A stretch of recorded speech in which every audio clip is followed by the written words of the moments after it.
Dans ce chapitre, on parlera aussi d'interpolation et d'extrapolation. Qu'est-ce que c'est que ces mots?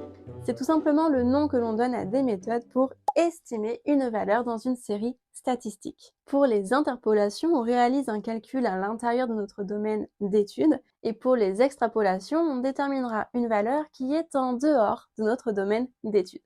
Nous avons aussi les droites d'ajustement.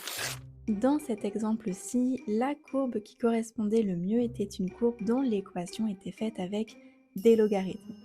Mais dans ce cours, on va généralement vous demander d'effectuer ce que l'on appelle des ajustements affines.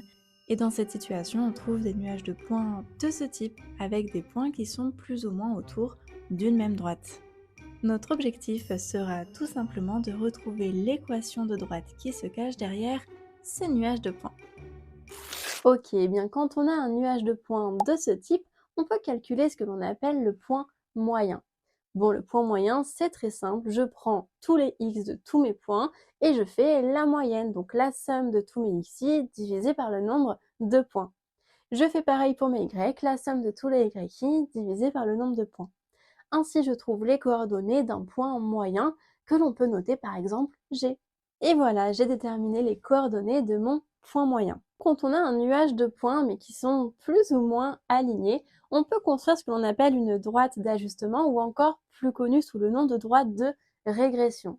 Ça consiste à tracer une droite qui passe au plus près de tous les points. À noter, parfois il y a un seul point qui est bien en dehors de notre nuage de points et ce point peut simplement être le résultat d'une erreur dans la prise d'information, une erreur de mesure ou autre. Donc en général, on supprime ce point de notre nuage de points pour construire une droite de régression la plus juste possible. Bien sûr, cette droite n'est qu'une approximation de la droite exacte qu'on aurait dû trouver.